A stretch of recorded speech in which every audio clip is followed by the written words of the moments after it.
So, there's this guy named David who works in his family's meat shop. One morning, while he's getting ready for work, his brother Alexei, who's on the phone with his very pregnant wife, advises David against having kids. David confesses to his brother that he's been growing marijuana in his room to pay off a hefty $80,000 debt. Desperate to repay his loan, David tries getting another loan from different banks but gets rejected every time. Throughout the day, he juggles his chores like getting jerseys for his dad, who's also his boss, and buying gardening books. He also manages to accumulate a bunch of parking tickets on the shop's truck, which he's not supposed to be driving anyway. By night, the truck gets towed, and David lets his father down once more. Later, he meets his girlfriend Emma, apologizing for being distant. When Emma reveals she's pregnant, David wants to step up, but Emma doubts his reliability, much like Alexei does. She's upset that David isn't making more of his life. David seeks advice from his friend Brett, who's a divorced dad. Despite David's desire for kids, Brett bluntly tells him he's not ready for the challenges of parenthood.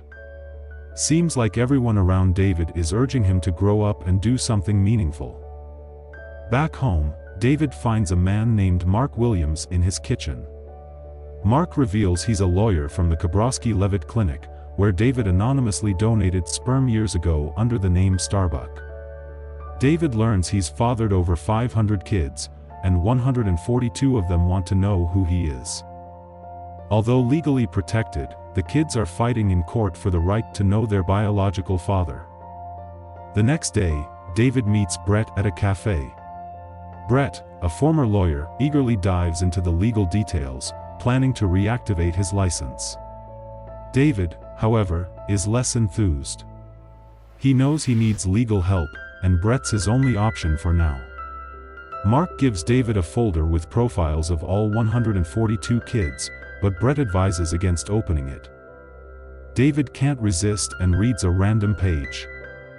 So, this guy sees a name on a file and freaks out, calls up his buddy Brett to spill the beans. Brett, still trucking meat for the butcher's shop, and this guy, David, hit the road to meet the kid from the file, Andrew Johansson. They roll up to a basketball spot, and it turns out Andrew's a big shot in the basketball world. David's cheering him on like crazy, blown away that such a talented dude is related. Meanwhile, Brett's busy sorting out defenses for David's case, like pleading insanity. Later, David bumps into Emma at her cop gig, spills about turning his life around, then awkwardly bikes off. Emma's not impressed, getting bothered on the job and all. Back at the butcher's, Alexei's whining about no sleep thanks to his newborn, but he's still over the moon about fatherhood. David drops the bomb about his girlfriend being pregnant, and they're all surprised since they didn't even know he had a girlfriend. That night, David can't resist checking another file. This time it's a barista named Josh, not a basketball star. He swings by Josh's joint to meet him, but it's a bit of a fail. Josh is bummed about missing an acting audition, and David ends up giving him unwanted advice, like a dad. Josh reluctantly accepts David's offer to cover for him at the coffee shop. Turns out David's terrible at making coffee, and his dad's giving him grief over the phone while the coffee shop owner shows up. David spills the beans, and the owner boots Josh. Turns out Josh sucks at acting and never gets gigs, so David realizes he messed up. But hey, Josh doesn't care, 'cause he got the part. David's stoked, he helped, and back at his place, he checks out another file. He ends up at some girl's place, pretending to deliver pizza, and she's freaking out on the phone about money owed. David uncomfortably explains that the pizza is on the house, but the girl just tells him to get out of her place. But when he peeks into her bedroom, he sees she's out cold from drugs and rushes her to the hospital. Now this girl, Kristen, is getting treatment but can't leave without a parent's okay. So, Kristen tells the hospital that David's her dad, although she's not sure it's true, hoping he'll sign the papers so she can split. The docs want her in rehab, but David listens to Kristen and signs the papers, though he's not sure it's right. She needs to quit using. He pulls an all-nighter, then waits outside her job in the morning to make sure she clocks in on time. When she does, he's over the moon, thinking he made the right call trusting his kid over the adults. David tosses out all the pot in his place. Instead, he puts up all the profiles on his wall and tries to meet and help them all, like a guardian angel. He doesn't spill the beans about who he is but tries to be there for them however he can, kind of like a secret supporter. One of his own kids is a street performer, so David shows up at every gig and talks folks into tipping. Another kid is a swim coach, so David goes to lessons and pretends to need saving. He keeps at it until he gets to know all 142 of the profiles. Even though they get close, they have no clue who he really is, and David wants to keep it that way. He fills Brett in on his guardian angel gig with his kids. Brett warns him to cut it out, but David seems set on keeping it up. After their chat, David hops in his truck and finds Emma in the passenger seat. She says she wants him at the first ultrasound, just as a buddy for now since she's not sure about his commitment. The ultrasound goes fine, but Emma's still unsure about David's role in her and her baby's life. They chat at a playground, and Emma watches the kids play nervously, worried she'll mess up as a mom or not love her child. She's surprised when David gives her a pep talk about parenthood. After hearing him out, she's happy and gives him the title of Daddy on probation. So, David heads over to meet one more of his kids, a boy called Ryan who lives in a home for disabled people because he has cerebral palsy. Ryan can't talk, so they don't chat much, but David stays around to help out during the day. When the nurses ask who David is to Ryan, he doesn't really tell them the truth, just saying he's a friend. Later, he goes to meet another one of his sons and notices that the boy has multiple partners who don't seem to know about each other. This makes David curious, so he follows the boy to a meeting, only to realize it's a gathering of all the Starbuck kids trying to find their missing dad. David tries to leave quietly, but the panelists think he wants to ask a question, so he awkwardly says it's not crucial who Starbuck is and that the kids should be grateful for their siblings. The audience claps for him as he leaves. Kristen sees him, and they hug. David lies to her, saying he's Ryan's adoptive dad because Ryan couldn't come due to his disability. Then he finds Brett, who was at the meeting for some recon work for their upcoming case. Brett tells David to stop meeting the kids, as it could mess up their lawsuit, but David doesn't seem to listen. On his way home, loan sharks he owes money to corner him, rough him up, and leave him. David tries to borrow money from friends and family but gets rejected every time. He leaves his room and finds Vigo, one of his biological sons, in the living room. Vigo figured out that David is his dad from the meeting and asks to stay for a few days.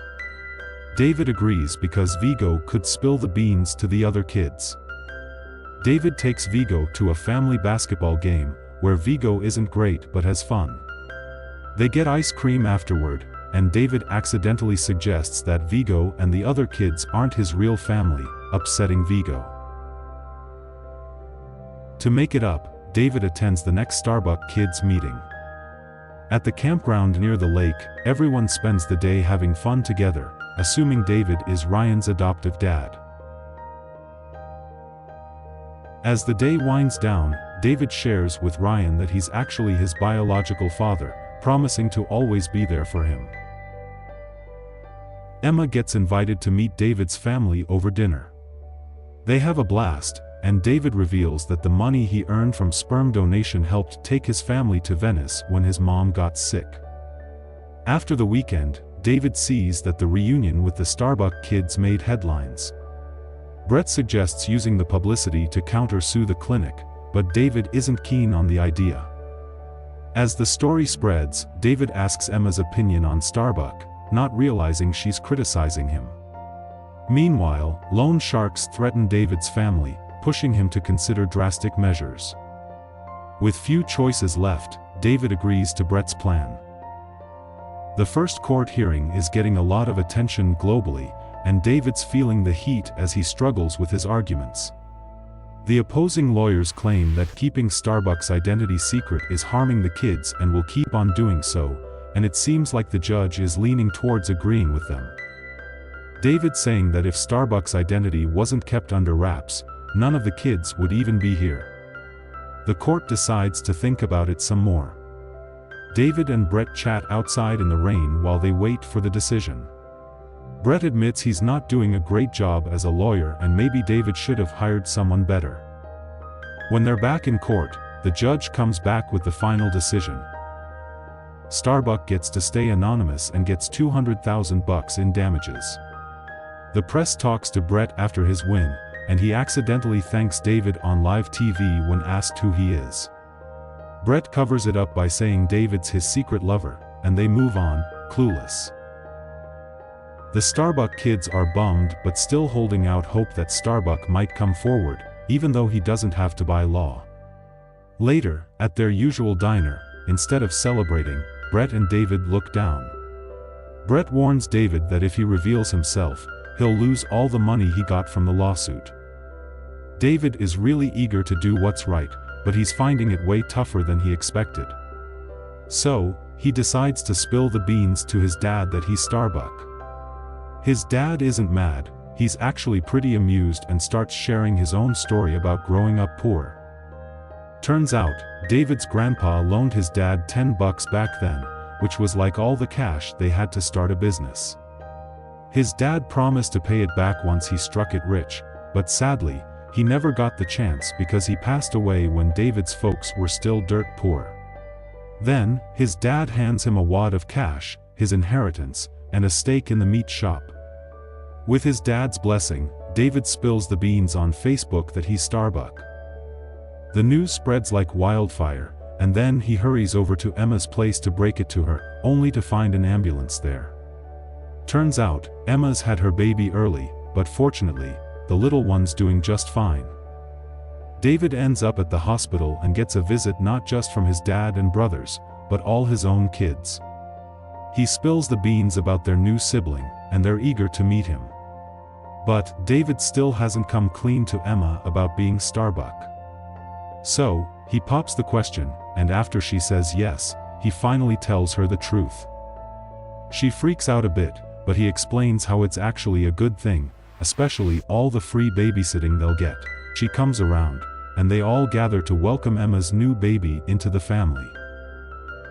Please turn on alerts, like, and subscribe for more videos similar to this one. Thank you for watching.